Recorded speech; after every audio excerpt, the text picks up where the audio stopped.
Hi everyone, this is Kent from Man About Tools, and today we're building a timber frame style firewood shed.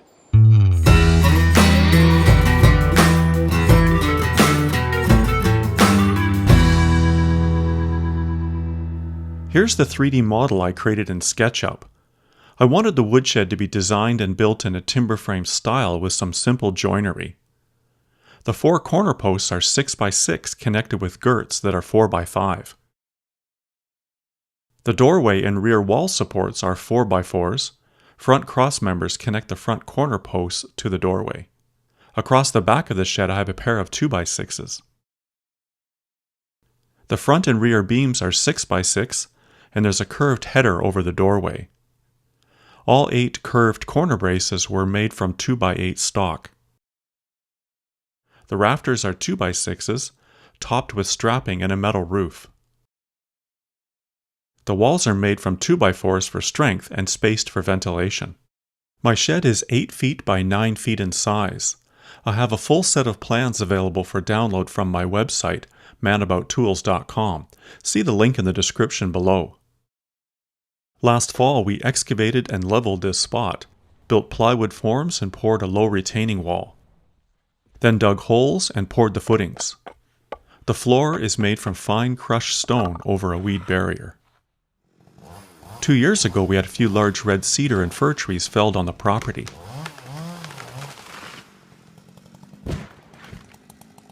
Here's a picture of Marilyn with some of the logs. Our friend Jay came with his bandsaw mill to turn these logs into lumber for future projects we had planned for the property. I stickered up the boards and covered the stacks with old tin and left to air dry. For this project I'll use mainly this red cedar and some fir for the rafters. The 6x6 and 4x4 post saddles attach to the concrete footings with a nut and washer on a galvanized anchor bolt I embedded in the concrete. These particular saddles are slightly adjustable to allow you to square up your structure if the anchor bolts are a bit off. After the posts are attached, you can tighten the nut. I had to grind down an old wrench so it would fit in the narrow slot. I selected the posts and beams and other parts and hauled the lumber up to the side of the house. I'll start with the rear posts by cutting them to length. I mark a line around the post with my square, cut halfway through on the miter saw, rotate the post, then finish the cut.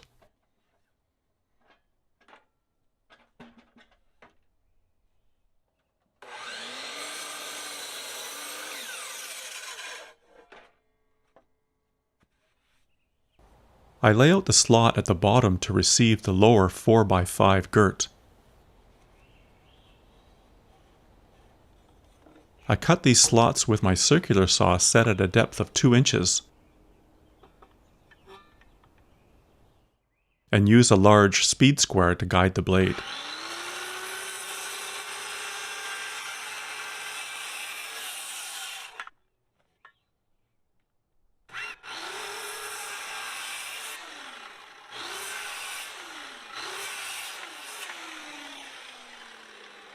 I break off these thin segments with a hammer and clean up with a sharp chisel.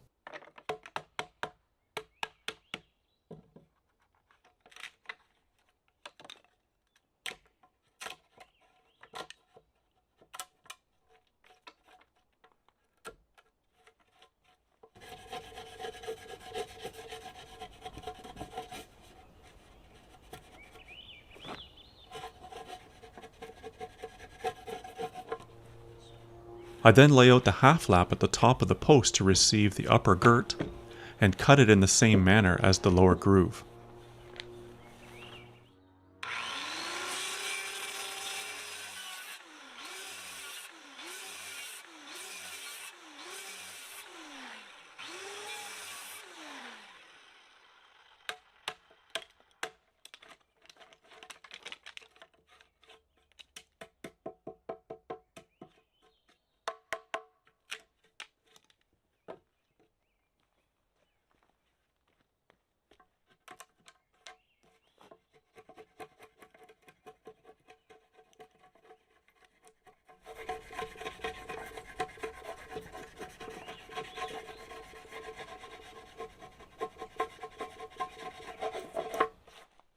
I use a power plane to chamfer the edges of the posts, and use my angle grinder with a sanding disc to chamfer all the tighter corners. I do this on all parts of this structure.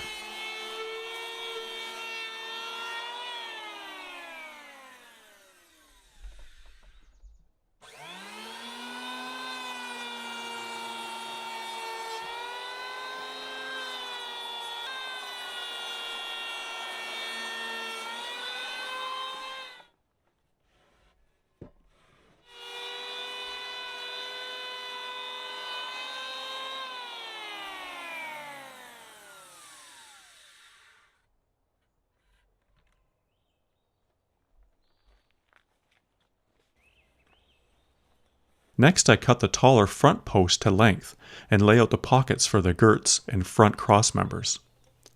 These pockets are 2 inches deep and run 3 inches into the post on opposing sides.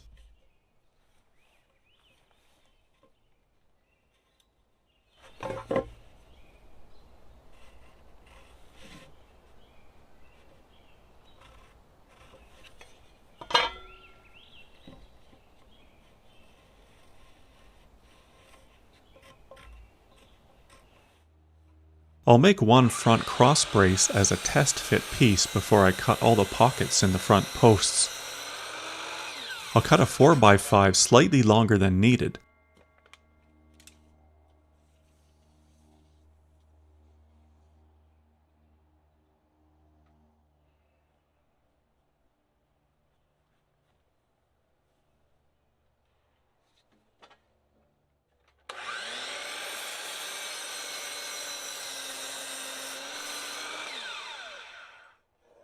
Then lay out the lap and cut it with my circular saw.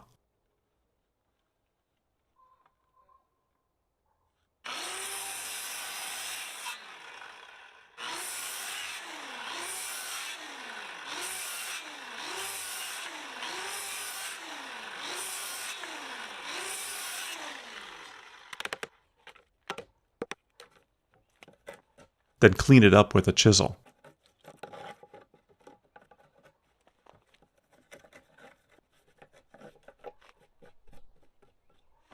There's a number of ways to cut these 2-inch by 3-inch pockets in the front posts. You can drill out most of the wood and finish it off with a chisel in the very traditional way.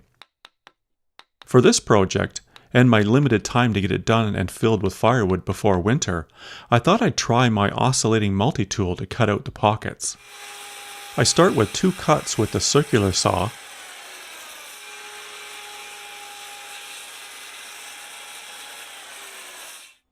then gently run the blade of the oscillating saw into the pocket.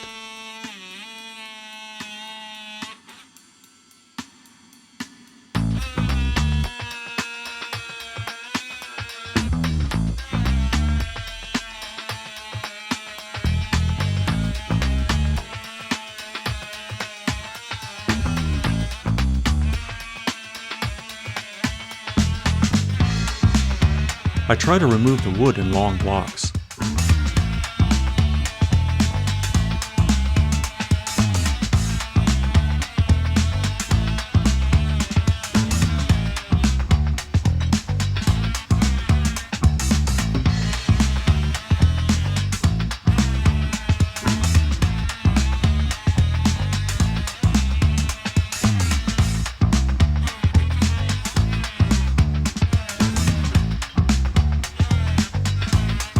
I'm checking that I'm plunging square to each face.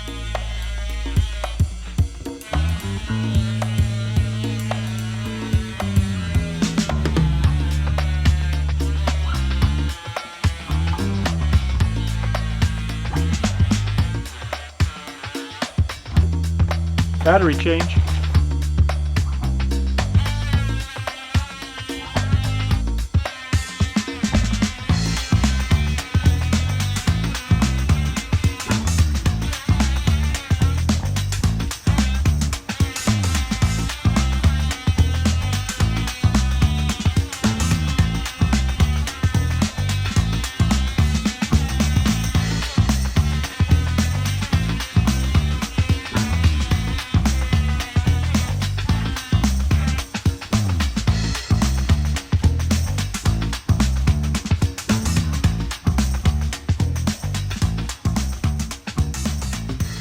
I'll use a sharp chisel to finish up.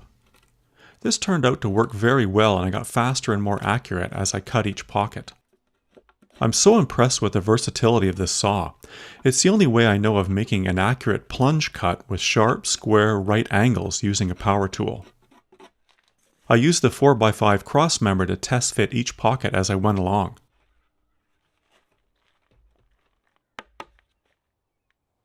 My posts are full 6 inches by 6 inches. Unfortunately, the post saddles I have fit a 5.5 inch post, so I had to shave them down a bit with saw and chisel. Apparently they make a post saddle that will fit a full 6 inch by 6 inch post, so check with your supplier.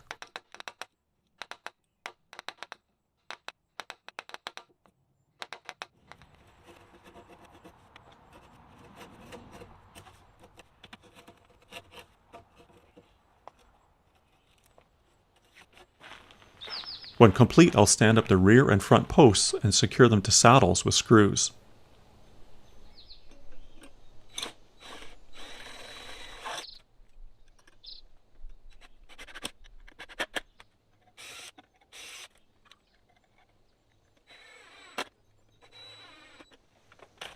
The rear posts are close to the retaining wall, so it was an advantage to have a saddle I could spin around to run in the screws.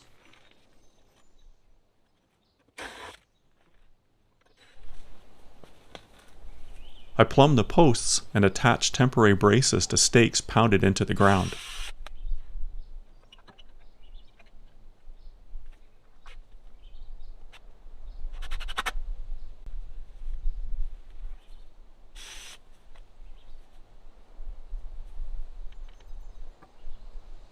I have a wraparound post level that I brought out to help plumb the posts. For this job I found it to be too inaccurate, so I went back to using a long level. I'll snug up the anchor nuts as I go along.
I'll then make the 4 girts that connect the front and rear posts. There are 4 identical girts, but I make each one according to the inside measurement between posts, as there might be some variation.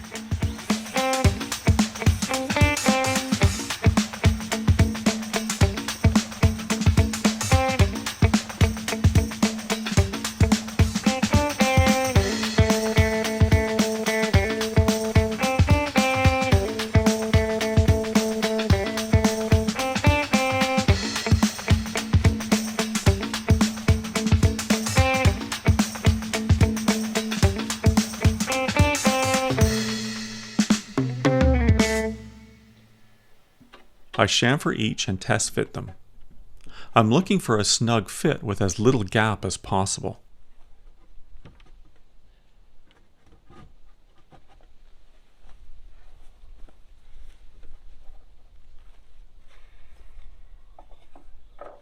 I tap the bottom girt into place and hold it temporarily with a screw. Then I'll fit and tap into place the upper girt.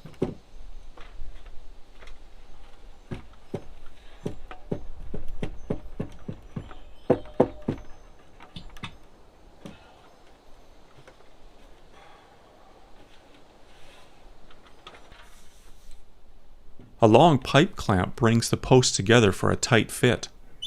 I used 2 lengths of pipe for this span. I find pipe clamps very helpful for this type of project.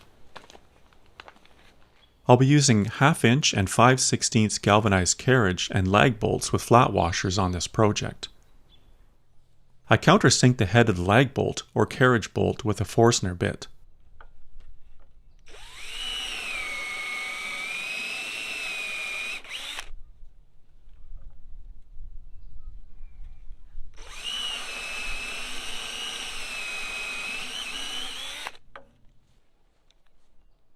Then drill a pilot hole for the top bolt.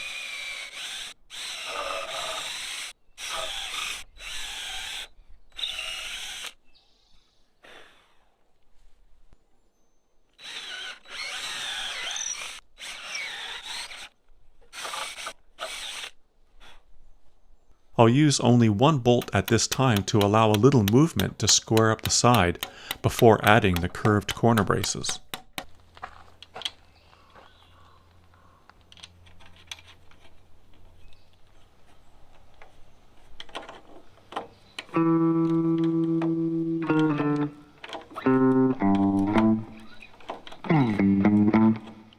Thank you for watching part 1 of this project. This is Kent from Man About Tools. If you like what you see on our channel, give us a thumbs up and subscribe if you haven't done so already.